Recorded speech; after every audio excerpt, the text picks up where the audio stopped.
I am a domineering, arrogant rich second-generation heir. After forcibly marrying the icy campus beauty Willow, who never loved me, I even made her give birth to a son for me. 5 years into our marriage, Willow still has to cook for me, brew tea for me, wash my feet, massage me, and attend to me in bed every single day. Otherwise, at night she will inevitably face family discipline. There's no helping it. I enjoy watching the look on her face, hating me, yet still forced to serve me. As for my son Jack, he definitely can't be idle either. Every day he has to play games for me, do my daily quests, and act as my gaming companion. Under no circumstances do I allow him to slack off and just focus on studying all day. When it comes to the hierarchy of this household, I have it completely under control. Until one day, a row of bullet comments suddenly floated before my eyes. The bullet comments read, "The vicious male supporting role is finally about to exit the story. The male lead Makoto returns like a king. Today he even took Jack out to eat KFC. The story is finally getting back on track. He bullies our female lead every day,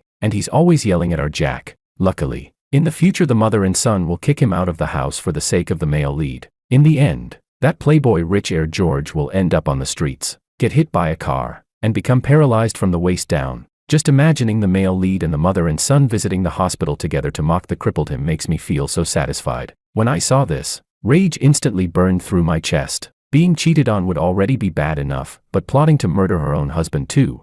I suddenly lifted my leg, and splashed a faceful of water onto my wife, who was washing my feet, and my son, who was squatting beside me with a miserable expression while completing my daily game tasks. Chapter 1. Both of them looked completely confused. I stammered. "Wife, how could I trouble you with something like this? I have hands and feet, I can do it myself." Jack frowned his tiny brows together. His little brain clearly couldn't understand why I was suddenly acting on a whim. While wiping his face, he asked, "Dad, what are you doing?" I quickly grabbed my phone back and said, "Nothing. Go study. You don't have to play anymore." Jack's eyes immediately lit up. I swallowed, then looked again at my wife, who was half squatting on the floor with foam still covering one hand. I said, "You get up too." Compared to Jack, Willow was much calmer. She seemed used to my unpredictable temper. Calmly, she stood up and went to get a towel. The bullet comments immediately started discussing, "Just look at how humiliated the female lead and Jack were just now. The more humiliation they suffer now, the more satisfying it'll be when they slap the male supporting role in the face later. He pressures our Jack every day to play games and orders our female lead around to serve him. He's seriously tired of living." Silently watching the scrolling comments, I thought, so I'm the vicious male supporting role, and my wife is the female lead of this world. Not only must I step aside for the male lead, but even Jack will eventually acknowledge the male lead as his father. After the male lead appears, he will successfully redeem my wife and son, letting them see that besides me, there exists such an outstanding and wonderful man in this world. Then the three of them will live happily together as a family.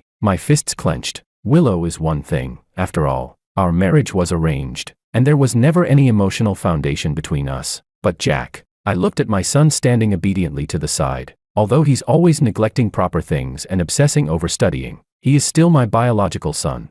How could he possibly mistake the enemy for his father? So I cleared my throat twice and asked, "Jack, if your mom and I got divorced, who would you go with?"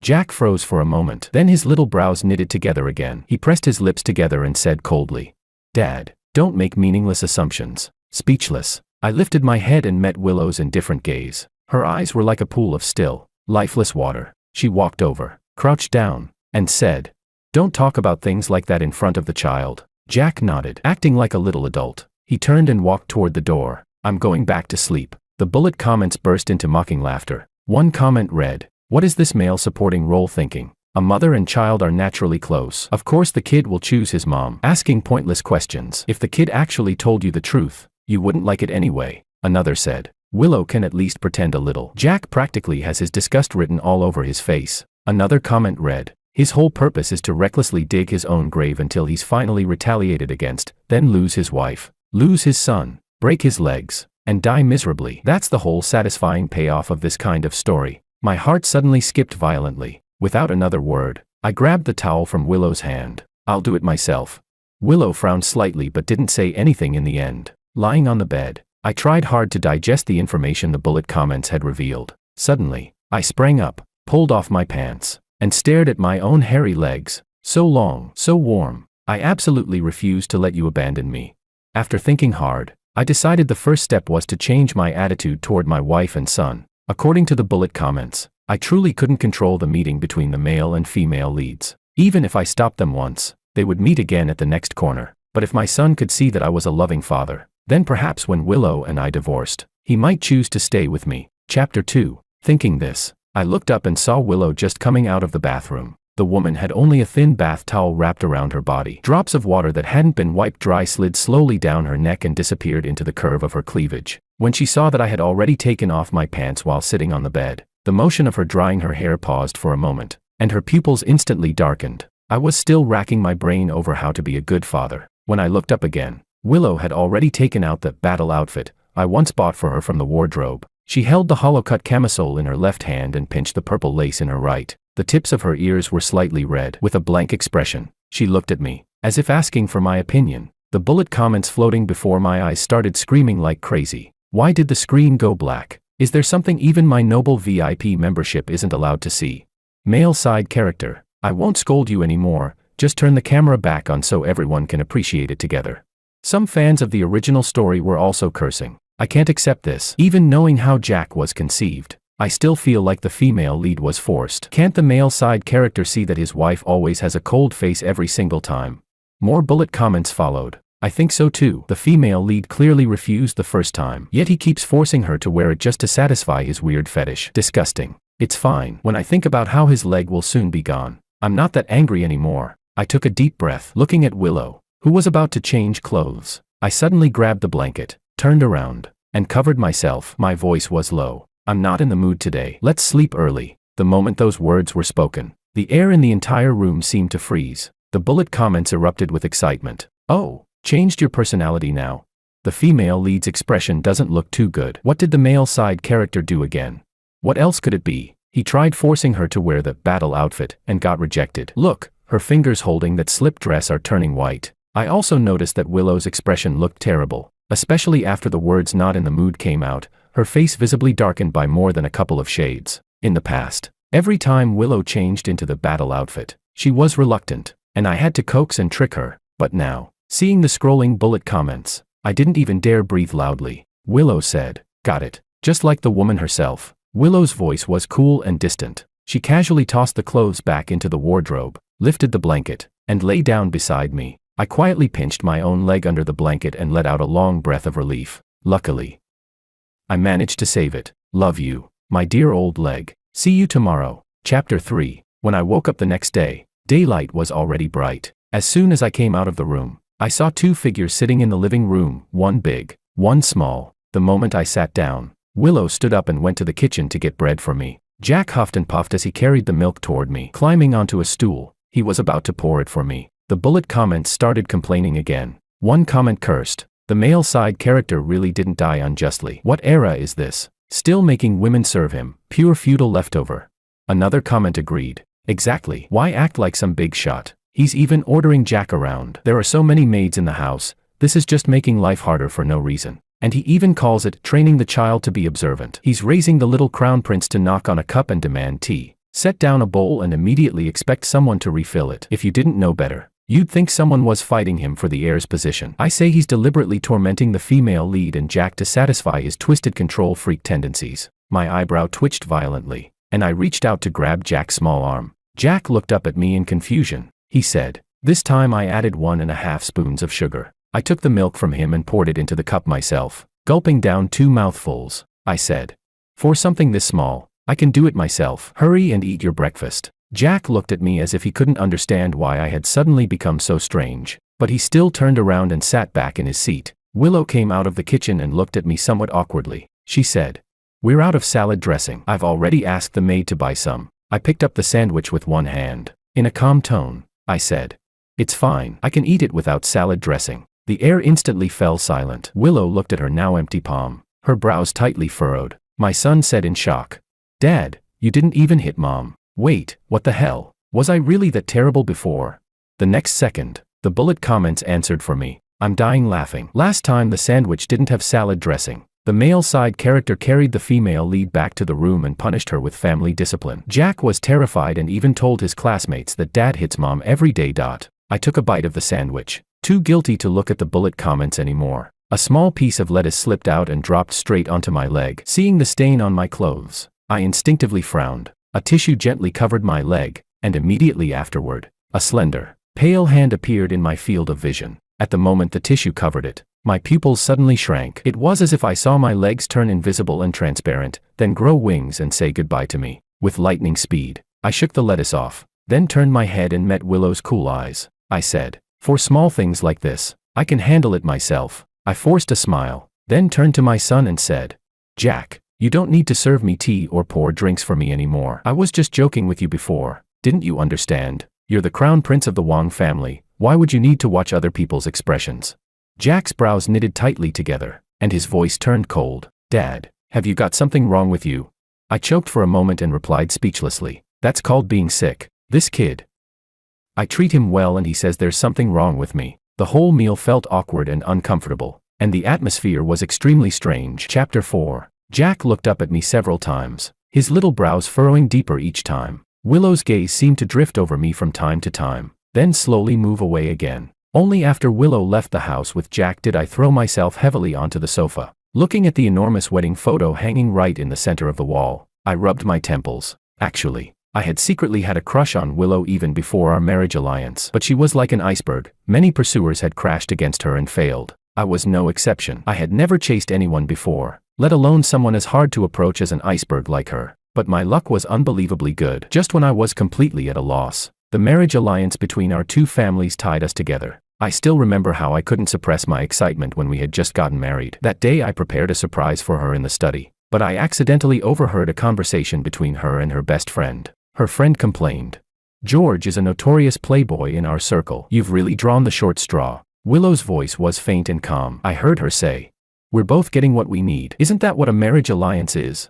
The little flame that had just begun to burn inside me was completely extinguished. After pretending to be a devoted and gentle husband in front of Willow for only a few months, I completely gave up and started showing my true self. After all, just like she said, we were only taking what we needed from each other. So in the house, whether it was large things like appliances and furniture or small things like carpets, I left everything to her and let her decorate however she liked. Only this huge wedding photo, I insisted on placing it right in the center of the living room. Willow frowned slightly and said, "Putting it here doesn't match. It looks ugly." At the time, I was holding back my anger. It wasn't that she disliked the wedding photo, she simply disliked me. So I burned with rage. I started forcing her to wear clothes she didn't like and ordering her to do this and that, all just to satisfy myself. Sometimes Willow would show dissatisfaction, but the way she expressed it was only by lightly furrowing her brows. Willow looked very beautiful when she frowned. She was already as beautiful as a celestial fairy. I loved seeing her frown in anger. It was like a fairy from a painting coming to life, as if the calm painting had finally gained a different expression. Over the years, because she had always obeyed me and treated me attentively without ever arguing with me, I sometimes even had the illusion that she might like me too. But looking at that iceberg-like face, her expression toward others and toward me was no different at all. I knew I had fallen into one of life's classic illusions again. I said, "Leo, take that photo down." I raised my hand and pointed at the huge wedding picture. Back then, when we had just gotten married, I was still a hopeless romantic who believed in pure love and hung it up happily while still holding fantasies about Willow. 6 years later, that hopeless romantic had gradually realized that, in Willow's eyes, I was no different from anyone else. If I kept being stubborn, I would only become a love-struck ascetic suffering in romance. Actually, I wasn't even this angry at first, but the bullet comments floating in front of my eyes were like surveillance cameras, constantly live-streaming what the male lead and female lead were doing at that very moment. The bullet comments read, "The male lead bought drinks for everyone just so he could treat the female lead to milk tea." She looked up at him. "This is so sweet, I'm dying." It's the flavor the female lead loved back in college. The male lead is so thoughtful. She must be so touched. I closed my eyes and decided to sleep for a while first. When I opened them again, thunder was rumbling outside the window, and rain was pouring down in sheets. Chapter 5. My phone vibrated. It was Willow. She asked, "Did you fall asleep in the living room?"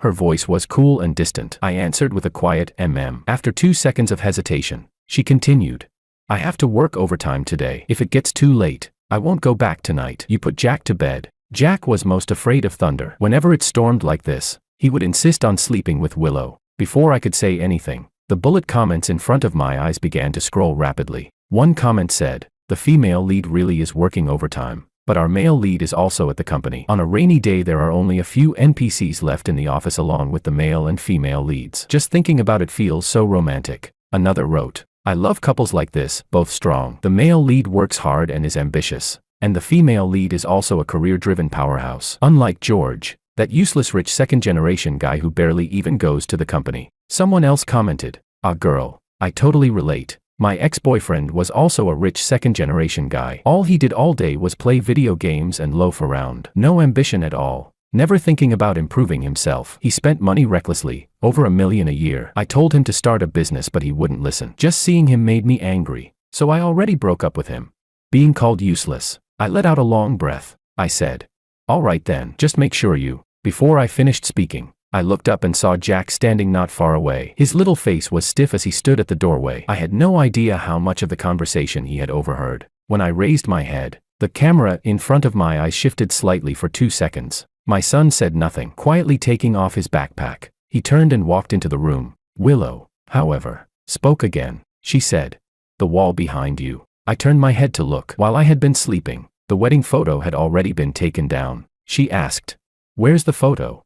I answered honestly, "I had someone throw it away. Focus on your work. I'm hanging up." Willow didn't say anything. Her expression suddenly turned extremely gloomy, but I didn't notice at all. I simply stared at the empty wall behind me and frowned and thought, maybe I should hang something there to fill the space. Leaving it empty really did look ugly. After dinner, the thunder outside still hadn't stopped. I rubbed my aching temples. When I opened my eyes again, Jack was standing in front of me holding a storybook. He said very seriously, "Let's go. I'll put you to bed." I was speechless. The roles had completely reversed, so I replied, "No need. Dad can sleep by himself." Just thinking about it made me irritated. Every time it thundered, Jack would start a battle with me over Willow. No matter how much I tried to gaslight and manipulate him psychologically, it never worked. When he saw me wave my hand in refusal, Jack bit his lip. Looking somewhat aggrieved, he said, "But Mom told me to put you to bed." I was speechless and had a slight headache. Before I could say anything else, a car horn suddenly sounded from the small courtyard outside.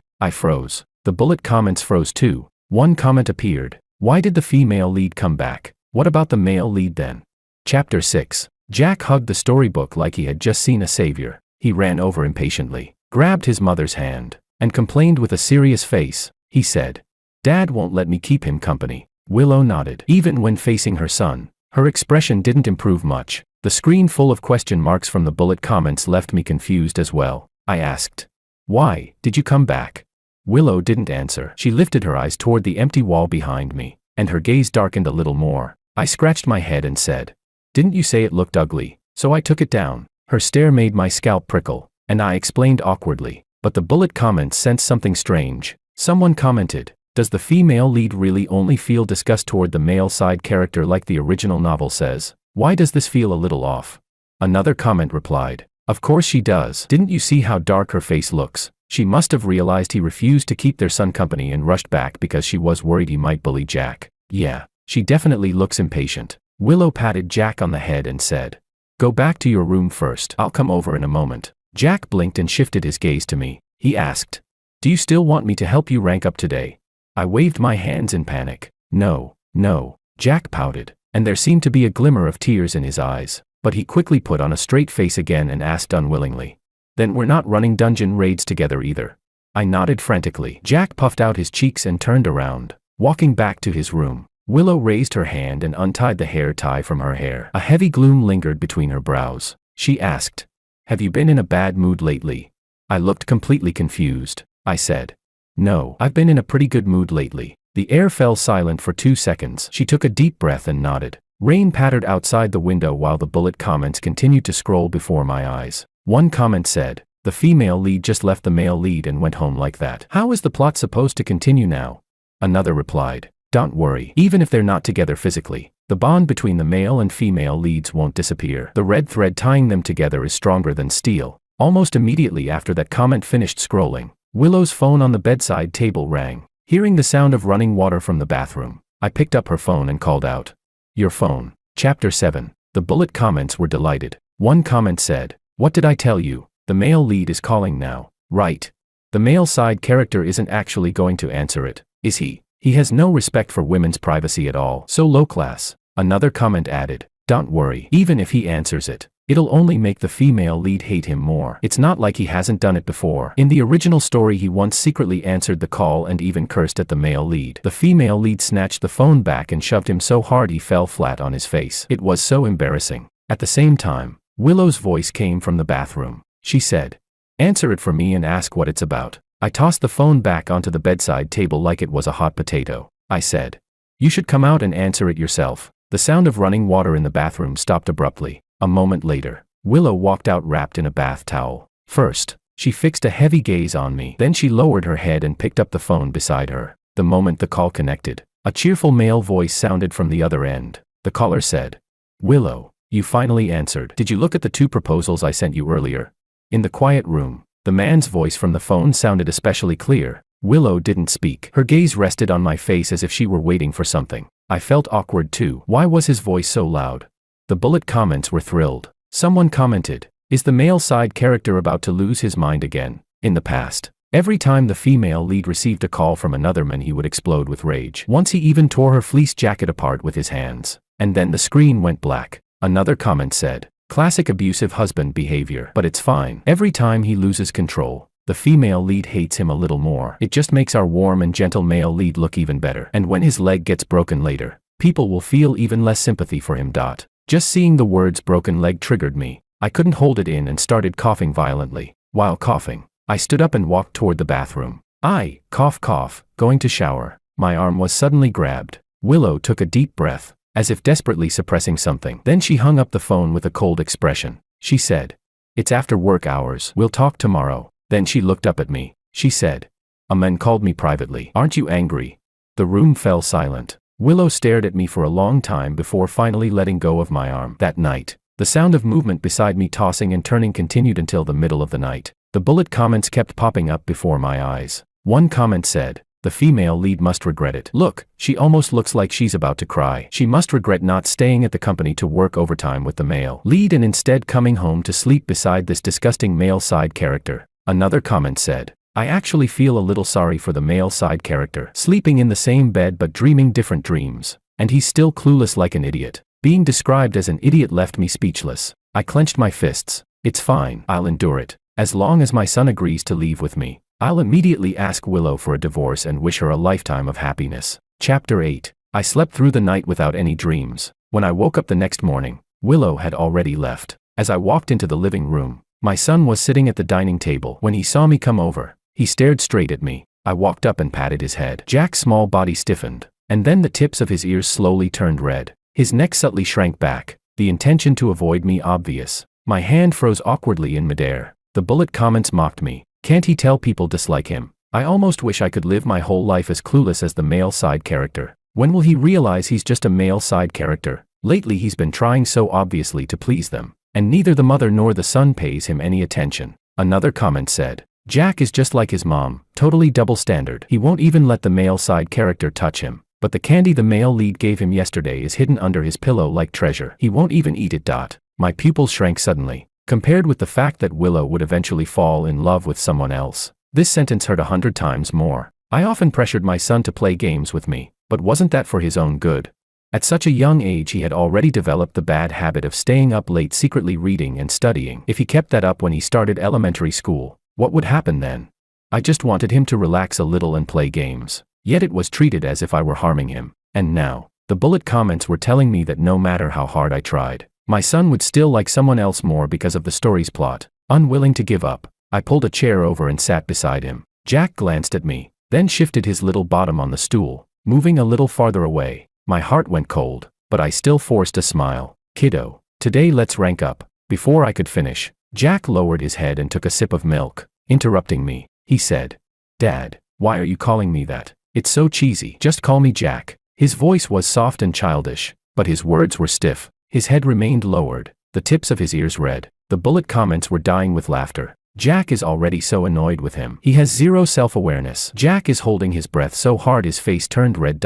Yesterday when the male lead called him "kiddo," he answered sweetly. But today when the male side character says it, he rejects him with a cold face. Just like his mom, completely loyal to the male lead. My fingers paused, and I unconsciously frowned, looking at Jack's bottom almost sliding off the stool, half his body leaning out just so he could stay farther away from me. Suddenly, Everything felt meaningless. Forcing things to continue like this. Watching my wife and son slowly move toward the so-called better male lead according to the story. Watching myself lose control in anger and eventually meet that ending. It was truly pointless. I withdrew my hand and turned back to my room. The bullet comments were still scrolling. One comment said, "Why do I suddenly feel a little sorry for the male side character?"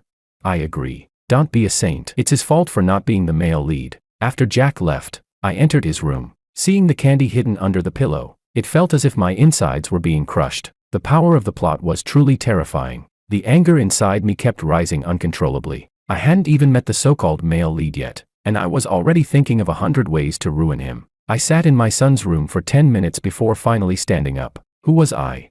I was George Wong, the heir of the Wong family. Before becoming a husband or a father, I was first and foremost myself. Trying to please others won't earn favoritism. Humility won't earn sincerity. If you want to love others, you must first love yourself. Whether or not there is a woman beside you, you must make sure you live well. Become a mountain first, and forests will naturally gather around you. Become the sea first, and 100 rivers will naturally flow toward you. There was no need to exhaust myself with anxiety over someone leaving. When my brother David called, I had just finished arranging my work and was about to go out for a vacation. I didn't want to make a terrible mistake in a moment of anger and become the vicious male side character they kept talking about. I needed to go out and clear my mind. After all, neither Willow nor Jack ever cared where I went. But David said, "Help me pick up a kid." He sounded busy. The background on his end was noisy. Chapter 9. I asked in surprise, "Since when did you have a kid?"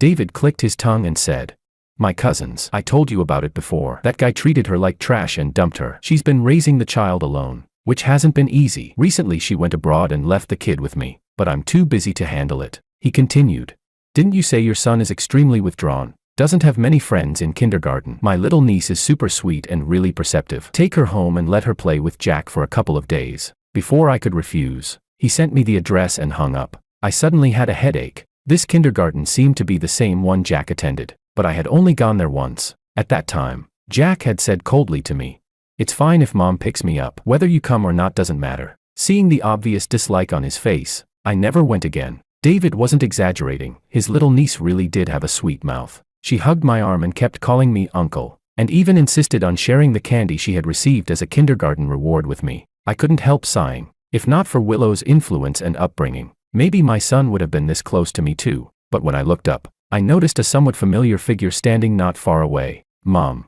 Tian called out in delight and ran over to hug the woman. The woman smiled and looked toward me. She said, "George, long time no see." Looking at the gentle and graceful woman smiling at me, I was surprised. I said, "Alicia, didn't your brother say you went abroad?"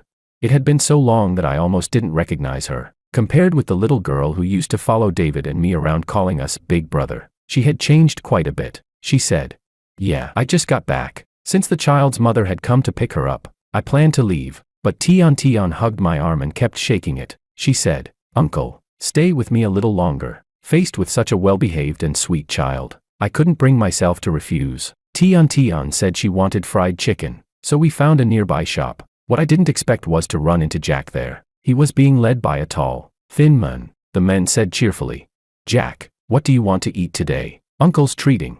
Jack pointed toward a combo meal, but suddenly froze. The noisy fried chicken restaurant suddenly felt eerily quiet. Only the bullet comments in front of my eyes were scrolling wildly. What the hell is going on? The plot is completely messed up. Why did the male side character run into Jack and the male lead this early?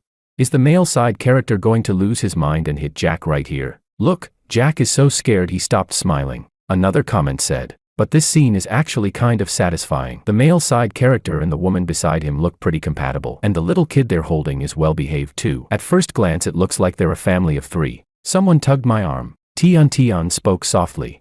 "Uncle, I can't see the menu board. Can you hold me so I can look?"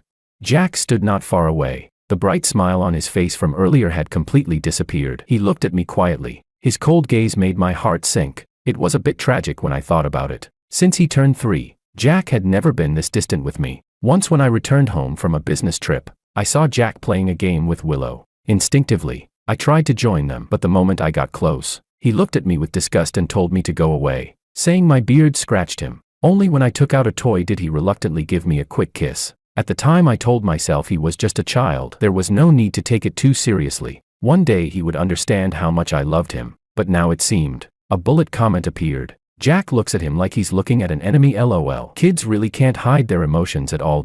If I were the male side character, I'd at least have the self-awareness to pretend I didn't see them. His son's face clearly says he doesn't want to acknowledge him. I stayed silent. Then I lifted Tion up in my arms, deliberately ignoring Jack not far away. From the corner of my eye, I saw Jack's little face tighten even more. He seemed nervous, or perhaps angry. Ever since he saw me in the restaurant, Jack had not smiled again. He quietly watched Tion and me, his eyes cold. Through the window, I saw Jack's small figure being led away by the men. Noticing that I seemed distracted, Alicia kept finding topics to talk about. She had always been lively and clingy since childhood, and her daughter was very similar to her. Gradually, she drew me into reminiscing about embarrassing childhood stories, and my mood improved a little. After we finished eating, I originally planned to say goodbye, but Tion blinked her big eyes and clung to me, refusing to let go, so I had no choice but to accompany them a little further along the way. I smiled helplessly and said, "She really is exactly like you were when you were little, so clingy." Alicia's eyes flickered slightly. She pressed her lips together and said, "George still remembers." We ended up walking all the way to the entrance of my building, and Tion was still hanging on me like a little octopus. In the end, Alicia had to forcibly peel Tion off me. Watching the mother and daughter gradually walk away, I turned and headed toward home. Chapter 10. But the moment I turned around, I was startled. Under the dim streetlight stood two figures, one big, one small. Jack had a stiff little face and clenched fists, while Willow showed almost no expression. Who knew how long they had been standing there waiting? When Jack saw me look over, he coldly turned his head away and walked toward the house. The bullet comments sensed something strange. Someone commented, "Don't you guys feel like these two look like creepy ghosts lurking in the dark?" Yeah, there's definitely that vibe. When the male side character turned around just now, it almost scared me to death. Both of them have such gloomy faces. But why? Don't they hate him? You guys don't get it. According to the plot, today the male lead was supposed to have dinner with the female lead and Jack. But for some reason Jack insisted on going home. So the male and female leads still haven't had time alone together. Of course the female lead is upset. I withdrew my gaze and stepped inside. Willow's eyes followed me. I rubbed my arms, suddenly feeling a little cold. The strange atmosphere continued all the way until dinner. Jack refused to eat. The maid looked troubled. "Sir, why don't you go call the young master? He's most afraid of you. Whatever you say, he listens." For some reason, those words sounded harsh to my ears. He had already eaten fried chicken earlier. Why should I force him to eat again? No matter what I did, he would only feel fear and disgust toward me. Why bother humiliating myself again? "Let him be," I said. Jack's room was quiet for 2 seconds. Suddenly, the door was yanked open. He stood there glaring at me with red eyes. He shouted, "If you don't care about me, are you going to be someone else's dad?" I froze. Before I could say anything, he suddenly burst into uncontrollable sobs as if he couldn't hold it in anymore. He cried, "Mom is a liar. She said Dad likes her the most. I thought if I acted cold like her, Dad would like me more too. Liar, liar, big liar." It had been far too long since I had seen any real expression on Jack's face. Not even a smile, not even a frustrated look. So when I saw him suddenly break down and cry hysterically, I was completely stunned. The bullet comments were stunned too. What's wrong with Jack? Why is he suddenly crying so hard? Something feels off. Isn't Jack supposed to hate George? Why does it sound like he actually likes him a lot? Jack cried so hard he could barely breathe, as if pouring out all the grievances he had been holding inside. He sobbed. "Dad hugged another kid today. I didn't eat dinner and he didn't care, and he won't let me play games with him anymore. I tried so hard to act cold, but he didn't like me more and more. He likes other kids now." In the empty living room, Jack's crying echoed loudly. Chapter 11. I came back to my senses and crouched down. Jack's face was flushed red from crying. His cheeks were covered with tear tracks, and the sight made my heart ache. I patted his head and said, "What are you talking about? How could Dad not like you?" I reached out to wipe his face. Jack immediately burrowed into my arms. He said, "Dad doesn't like people like Mom who act cold anymore. So you don't like me either, right? Is it because that auntie today had such a pretty smile that you like her kid who smiles so nicely? Then I'll learn from them too." Dad, don't like other kids. My head filled with question marks. What exactly was this child talking about? Jack hadn't let me hold him for 2 or 3 years already. Even though he always obeyed what I said, whenever I tried to hug or kiss him, he would frown and resist, then keep a cold face and stay far away from me. Now Jack was sobbing uncontrollably, clutching my clothes as if I might disappear at any moment. He said, "I won't copy Mom anymore. Dad, please don't hate me." He sniffed and hiccuped between sobs. I turned my head slightly. Even though my son's words were all jumbled, I still caught the key point. That was, my son didn't dislike me at all. Then it was obvious. If my son wasn't close to me, the problem was completely Willow. I turned my head. Willow froze for a moment, looking a little confused. Under my stare, she seemed somewhat innocent. She said, "I didn't do anything." "Really?" she hurriedly explained. But even the bullet comments sensed something strange. One comment said, Right, you didn't teach him anything. You just told your son that George likes women like you. Another replied, "Why does that sound more like she was bragging to her son?" Jack seemed to pour out all the grievances he had held in for years. He clung to my clothes tightly. Even when he cried until he was exhausted, he still refused to let go. Helpless, I carried him back to his room and laid him on the bed. Jack's eyes were red and watery. He said, "Dad, I'll behave. Please don't stop liking me, okay?" Pouting, he reached under his pillow and took out that piece of candy. He said, "A corporate slave, uncle at the company gave this to me. Dad, you eat it. Don't start liking other kids." Looking at the candy, warmth spread through my chest. The bullet comments were stunned. Someone commented, "Wait, what's going on? Didn't the male lead get along really well with Jack? Weren't they practically becoming buddies? What happened?" Another said, "Jack really shouldn't read just any book he finds. Where did he even learn that word from?" I suddenly feel bad for the male lead. After spending so much time with Jack, all he got was the title, corporate slave. Another comment said, "But I've always wanted to say this, the female lead never asked the male lead to take care of the child. Every time it was the male lead who voluntarily went to play with Jack and took him out to eat fried chicken and stuff. Kids obviously can't resist junk food like that." Looking at Jack's eyes, washed bright and sparkling by tears, I couldn't help asking, "So when you ignored Dad and wouldn't let me hug you, you were just copying Mom?" Jack's little face turned red again, but this time he didn't put on a cold expression. Instead, he answered obediently, "That's because whenever Dad hugs me, I can't help smiling like an idiot. But if I do that, I won't look cool anymore." I fell silent. Jack stared at me nervously again. He said, "I don't want to copy Mom anymore." Not at all. He looked so nervous, as if he were afraid I might say I hated him. It felt absurd, yet at the same time, everything suddenly made sense. My son really had been imitating Willow's behavior all along. I had simply never thought in that direction before. Then I remembered the bullet comments saying Willow and the male lead were tied together by a red thread stronger than steel. After hesitating for 2 seconds, I carefully asked, "Jack, if Dad and Mom..." I was still thinking about how to phrase it when Jack suddenly sat up. He said, "I can learn from that other kid. If Dad doesn't like me like this, I'll become the kind of person Dad likes." After thinking for a moment, I realized he meant Alicia's daughter. Speechless, I said, "You don't need to imitate anyone. Just be yourself. You're my son. No matter what kind of personality you have, Dad will like you." Jack's eyes lit up as he stared at me without blinking. "Really?"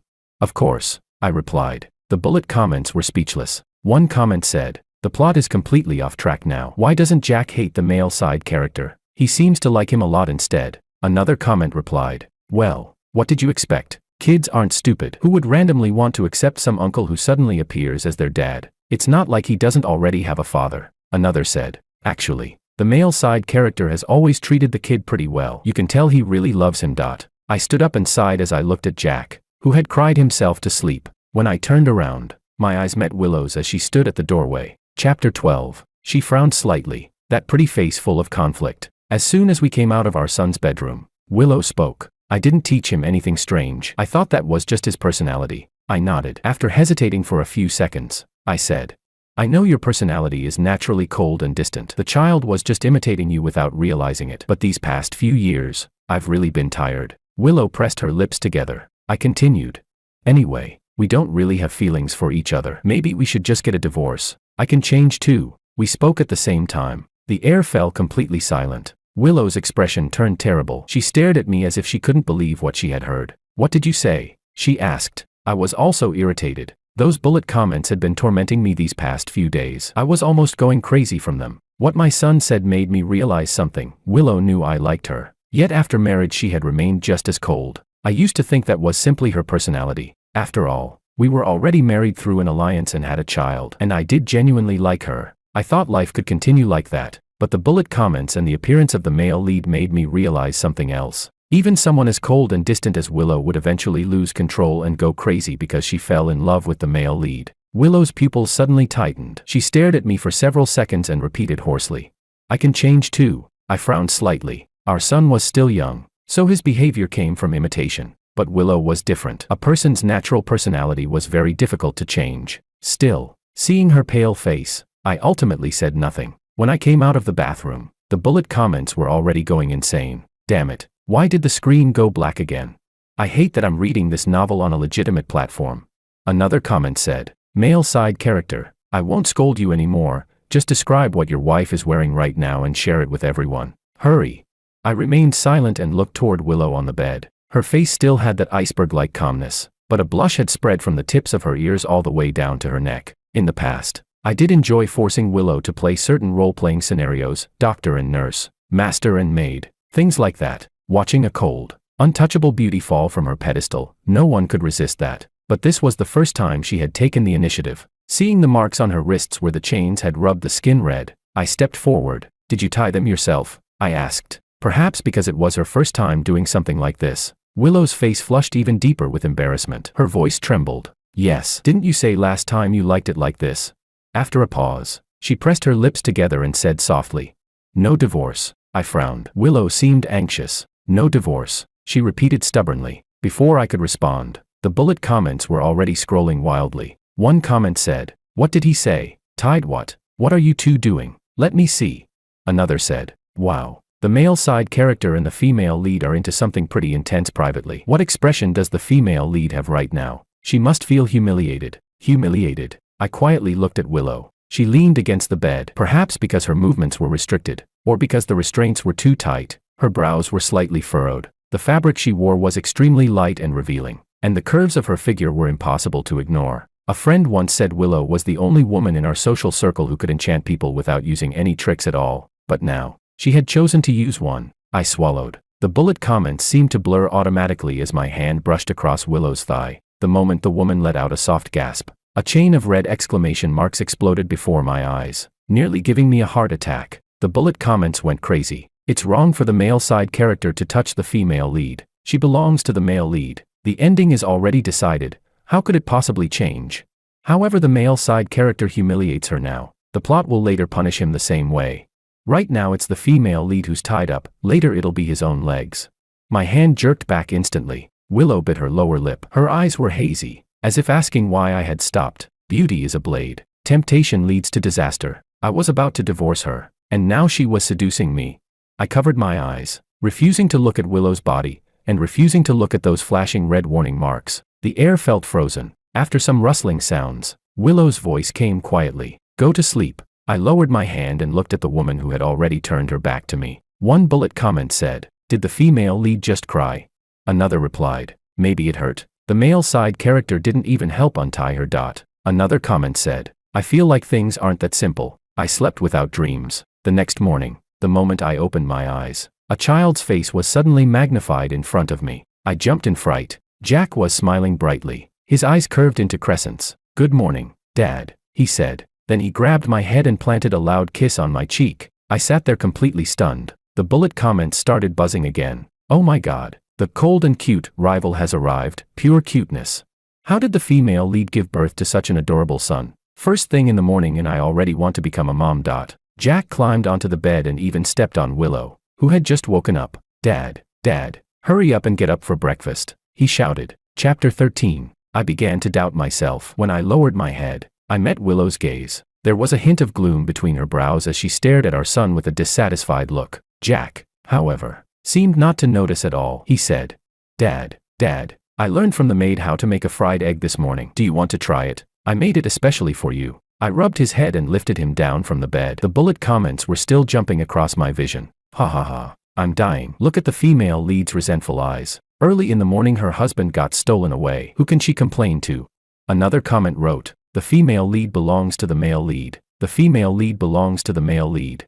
Someone replied, stop shouting already. The male lead hasn't even said a few words to the female lead yet, while the male side character has slept with her over and over again. We're not blind, we can tell which pairing actually has chemistry. My footsteps paused and I turned to look. Willow's gloomy expression, which she hadn't had time to hide, immediately entered my sight. My son followed my gaze and turned around too. After a few seconds of silence, he spoke in a thoughtful tone like a little adult. Dad, this morning I called Anna, the most popular girl in our class, on my little watch phone. She said nobody likes cold people. Everyone likes warm people. So from now on I'm going to be a warm kid too. I couldn't help laughing out loud. The bullet comments burst into laughter. Is this kid throwing shade at his own mom?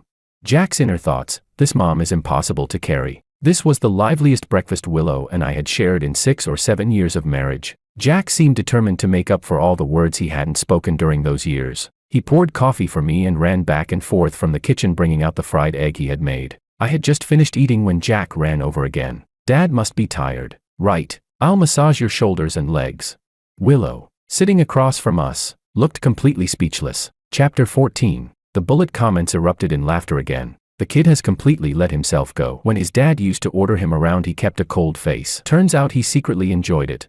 The youngest sycophant I've ever seen. No competition. Another comment added. Now I'm even starting to suspect that the female lead secretly enjoyed it under that cold face too. The next comment shouted again. The female lead belongs to the male lead. The female lead belongs to the male lead.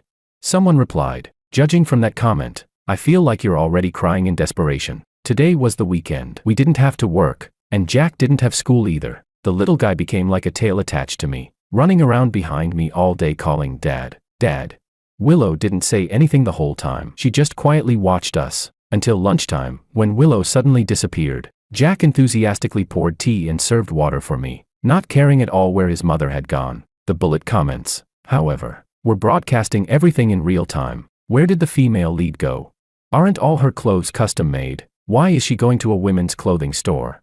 Another comment said, didn't I say the plot is inevitable? Even in a clothing store she runs into the male lead. If that's not fate, what is? The female lead forgot her wallet and someone started mocking her. Then the male lead appeared like a savior. The official couple is unbeatable.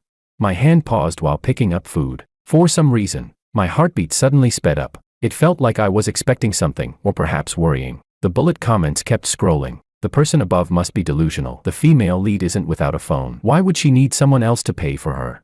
Another comment wrote, the female lead walked right past the male lead without even raising her eyes. I doubt she even remembers having this coworker. Another said, this is hilarious. I've never seen a male and female lead miss each other perfectly every single time. What exactly are you people still holding on to?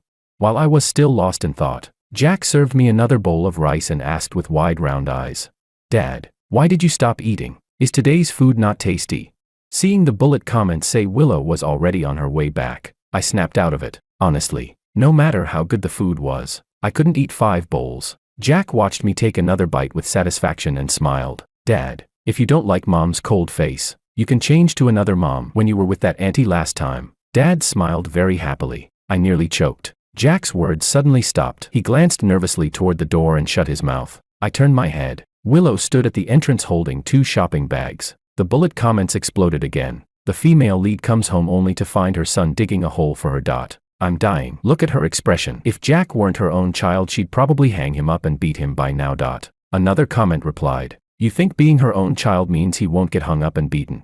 Willow cast Jack a cold glance and turned back into the room. 10 minutes later, I was still eating with my head down when the bedroom door opened. Jack looked up and suddenly began coughing violently. Chapter 15. I frowned and patted his back. See, that's what happens when you eat too fast. You choked, didn't you? As I spoke, I kept patting his back and lifted my head. Then I choked too, not far away. A blush crept across Willow's cheeks as she turned her head to look out the window. She was wearing a white academy-style knit dress. It was the first time I had ever seen her wear something like that. She asked, "Is it ugly?" Willow's voice was still calm and light, and for a moment I didn't know how to answer. "It's not ugly," I said. "It's just a little strange." After all, Willow's usual style was the cool and elegant type. Suddenly switching to a sweet, youthful style was honestly hard to get used to. Besides the sense of mismatch, it also felt strangely familiar. The bullet comments gave me the answer. Willow is copying her exactly. She discovered the only way to defeat the other woman, become the other woman. Isn't that genius? That's when I realized what felt wrong. This was literally Alicia's outfit from that day. Exactly the same. Seeing the tips of Willow's ears turn completely red, I suddenly wondered if I had misunderstood something. Was the plot really impossible to change? The next second, she said, "Honey, I also bought that foot-soaking soap you said felt nice last time. I'll help you with it tonight." Willow's voice turned sweet and soft. The entire living room fell silent. Jack suddenly covered his ears. "Oh, Mom, you're so scary." "That's terrifying. Don't talk like that." I tried my best to hold back my laughter. while the bullet comments completely lost control. One moment of initiative, a lifetime of social anxiety. Another comment said, I'm cringing so hard my toes are digging into the floor. Willow, please just keep being your cool goddess. Winning back your husband does not mean making him laugh to death. I expected awkward. I didn't expect this awkward. I took a couple of deep breaths before finally suppressing the laughter. Willow looked like she wanted to say something else, but I was afraid I'd burst out laughing again. So I quickly stopped her. All right, let's eat first. Throughout the entire meal, I kept glancing up at Willow. The more I looked at her, the funnier it became. After hesitating for a few seconds, I couldn't resist secretly taking a picture and sending it to David. He replied almost instantly. Wait, bro, is that Willow? Has she lost her mind? What kind of roleplay are you two doing? Hold on, this outfit. My heart jumped. Before I could withdraw the message, David's voice message popped up. My hand slipped, and it started playing. He said, so you made your wife cosplay my sister?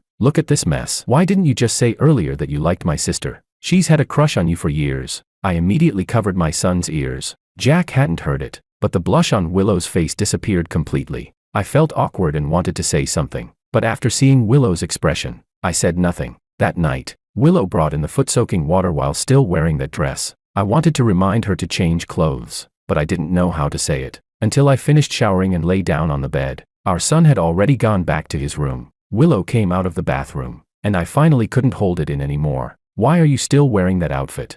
Willow pressed her lips together and said nothing. Chapter 16. I walked over and said helplessly, you've already finished showering. The next second, arms wrapped around my neck, the woman stood on her tiptoes and kissed me urgently. The bullet comments howled in protest. I'm forcing myself to ship you two and you still won't show us anything.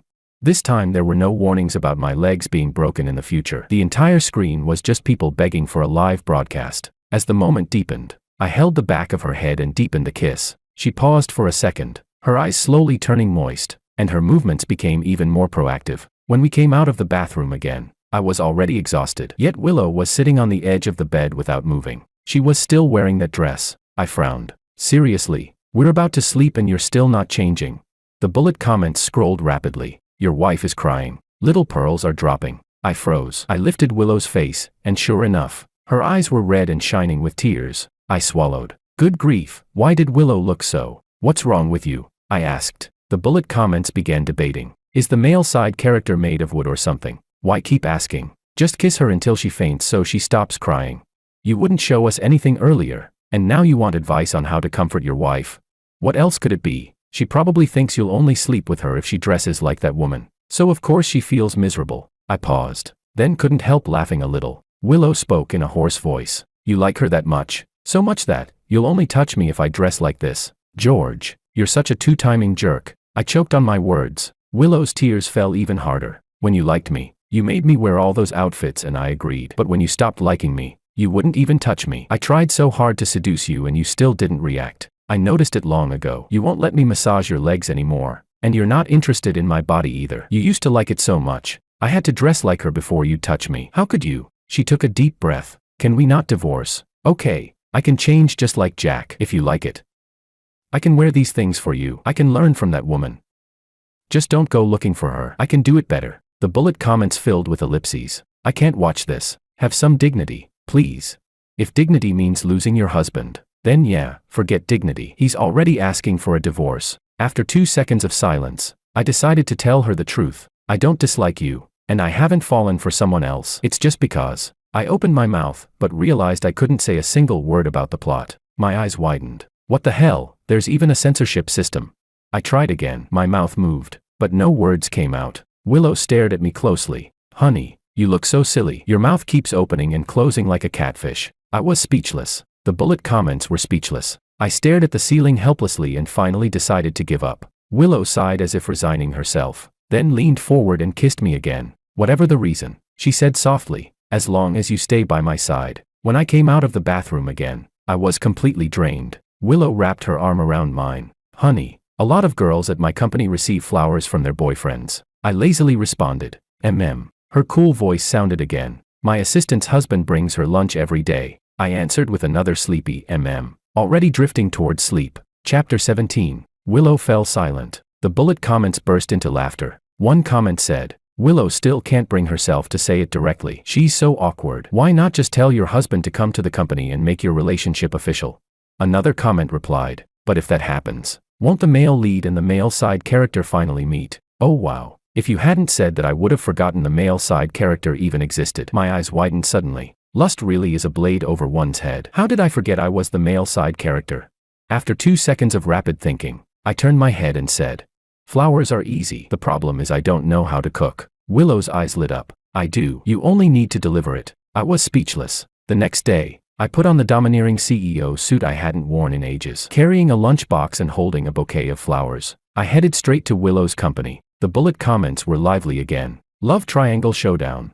Honestly, I've switched sides lately. Sorry male lead, but the female lead and the male side character really have amazing chemistry. I clenched my fist slightly, feeling oddly nervous. The receptionist greeted me warmly. President Wong, you're here. Director Willow is waiting for you ahead. I froze and looked up toward Willow not far away. Why was she standing there instead of working? Then she linked her arm with mine and led me around the company 5 or 6 times. I was starting to suspect she had gotten lost. The bullet comments laughed. Look at the female lead scheming. She's making sure everyone knows her husband is here. I couldn't help smiling. My legs were starting to ache. I was just about to say that was enough, when I looked up and saw a tall, thin man standing in front of us. The bullet comments instantly filled with exclamation marks. My body stiffened. I remembered him, the man who took Jack out for fried chicken last time. The one the bullet comments called the male lead. The moment he saw me, he waved. Ah, you must be George. He had clearly recognized me as well. Our eyes met. A strange silence hung in the air for 2 seconds. Willow frowned, obviously not understanding why this man was blocking our path. The bullet comments went wild. It's coming. It's coming. The dramatic moment is coming. I can't wait for the female lead to shout, stop fighting, both of you. The next second, Makoto leaned closer and asked me. Sorry, I wanted to ask you something. Looking embarrassed, he scratched his head. Well, what kind of milk powder does Jack usually drink? My son is about the same age as him, but he's half a head shorter. My wife and I are both worried. I asked Jack last time and he said you were the ones who bought it. I've been wanting to ask you for a while. If it's convenient, could you tell me the brand? I froze. Chapter 18. My ears rang. I was completely stunned. The bullet comments were even more shocked than I was. Are you kidding me? The female lead is married already, and now the male lead is married too. The plot has completely collapsed. I'm dropping this story. Same here. I'm quitting this novel. Then the bullet comments gradually faded. A hand waved in front of my eyes. Willow frowned slightly, and for once the iceberg-like face carried a trace of concern. What's wrong with you? She asked. I looked down at my legs. Suddenly, I wanted to laugh. Broken legs. Irreversible plotlines. Those crazy bullet comments had been scaring me all along. Once we entered Willow's office, I fell silent again. Willow seemed to have forgotten to take something down. Following my shocked gaze, her face instantly turned red. We took 2 photos back then. There wasn't space to hang both at home. In Willow's office hung the same wedding photo she had once called ugly. She stood there awkwardly without speaking. Willow's personal assistant pushed the door open and walked in. She looked surprised when she saw me. President Wong, you finally showed up. Director Willow always says you're extremely busy, yet you still make time every day to send her flowers and lunch. President Wong, you're such a devoted husband. We're all so jealous. Wait, a devoted husband? Sending flowers every day? I lifted my head to look at Willow. All I saw was the woman trying to maintain her cold expression, while her face had already turned completely red. My iceberg, it seemed, had melted long ago.